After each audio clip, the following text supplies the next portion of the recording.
കനത്ത വേനലിലും മാസങ്ങളായി കുടിവെള്ളമില്ലാതെ ദുരിതം അനുഭവിക്കുകയാണ് ഓങ്ങല്ലൂർ വാടാനംകുറിശി പ്രദേശവാസികൾ.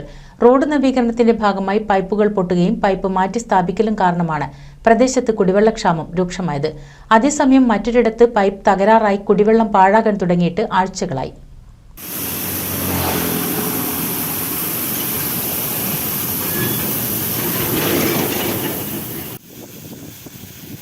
റോഡ് വികസനം ആവശ്യമാണ്. എന്നാൽ അത് ജനങ്ങളുടെ കുടിവെള്ളം മുട്ടിച്ചുകൊണ്ടാവരുതെന്നാണ് ഒരു പ്രദേശത്തെ ജനങ്ങൾ ഒന്നടക്കം ആവശ്യപ്പെടുന്നത്. ഓങ്ങല്ലൂർ ഗ്രാമപഞ്ചായത്തിലെ വാടാനംകുറിശി ഭാഗത്തെ 5, 6, 10 വാർഡുകളിൽ ഉൾപ്പെടുന്ന വിവിധ പ്രദേശങ്ങളിലാണ് കുടിവെള്ളക്ഷാമം രൂക്ഷമായത്. ഉയർന്ന പ്രദേശമായതിനാൽ വേനലിൽ കുഴൽ കിണറുകളിൽ പോലും ഇവിടെ വെള്ളം വറ്റും.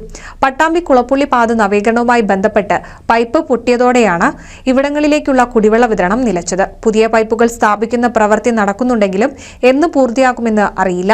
ചെങ്ങണാംകുന്ന് ജലസേചന പദ്ധതിയിൽ നിന്നുമാണ് ഈ പ്രദേശങ്ങളിൽ വെള്ളമെത്തിക്കുന്നത്. ഈ ഭാഗത്തേക്ക് കുടിവെള്ള വിതരണം മുടങ്ങിയിട്ടിപ്പോൾ 3 മാസത്തിലേറെയായി. വേനൽ രൂക്ഷമാകുന്ന സാഹചര്യത്തിൽ ഇപ്പോൾ തന്നെ കുടിവെള്ളത്തിനായി നെട്ടോട്ടമോടേണ്ട അവസ്ഥയിലാണ് ഇവിടുത്തുകാർ. പലരും കുടിവെള്ളം പണം കൊടുത്തു വാങ്ങിയാണ് ജീവിതം തള്ളി നീക്കുന്നത്.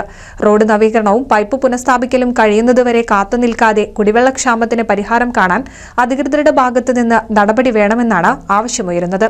ഒരു ഭാഗത്ത് കുടിവെള്ളം കിട്ടാക്കനിയാകുമ്പോൾ മറുഭാഗത്ത് കുടിവെള്ളം പാഴാകുന്ന കാഴ്ചയും കാണാം. ഓങ്ങല്ലൂർ മഞ്ഞളുങ്ങൽ പാതയിൽ പാടത്തിന് സമീപം റോഡരികിൽ വൻതോതിലാണ് കുടിവെള്ളം പാഴാകുന്നത്. ഈ റോഡ് പണി തുടങ്ങിയിട്ടാണ് ഇപ്പോൾ ഈ വെള്ളം നിന്നത്. അപ്പം അതുവരെ കുഴപ്പമുണ്ടായിരുന്നില്ല. ഇനിയിപ്പോൾ എത്രയും വെള്ളം കിട്ടിയാൽ മതി. ഇപ്പോൾ ഭയങ്കര ബുദ്ധിമുട്ടിലാണ് എല്ലാവരും അവസ്ഥ അത് തന്നെയാണ് ഇവിടെ ഉള്ളവരുടെ. അപ്പോൾ എത്രയും വെള്ളം കിട്ടാനുള്ള എന്താ സംവിധാനം വെച്ചാൽ ഒന്ന് ചെയ്തു തരിക, അത്രേ വേണ്ടുള്ളൂ. നമുക്കിപ്പോൾ ആരെയും കുറ്റം പറയാനും ഇതൊന്നുമില്ല. അപ്പോൾ റോഡും വികസനവും ഇതൊക്കെ എല്ലാവർക്കും ആവശ്യം തന്നെയാണ്. അതേപോലെ വെള്ളം ആവശ്യമാണല്ലോ. അതുകൊണ്ടാണ് അത്രയും ബുദ്ധിമുട്ടിലാണ് വെള്ളത്തിൻ്റെ കാര്യം. ഇവിടെ 2.5 മണിക്കൂറൊക്കെ 3 മണിക്കൂർ അടിച്ചാലും ഒരു ടാങ്ക് വെള്ളം. വേനൽ ആരംഭത്തിൽ തന്നെ ഇത്തരത്തിൽ പൊതുയിടങ്ങളിൽ പോലും കുടിവെള്ളം പാഴാകുന്നത് ശരിയാക്കാൻ അധികൃതർ ശ്രമിക്കുന്നില്ല എന്നതും ഗൗരവമേറിയതാണ്. NCV news, Thrithala.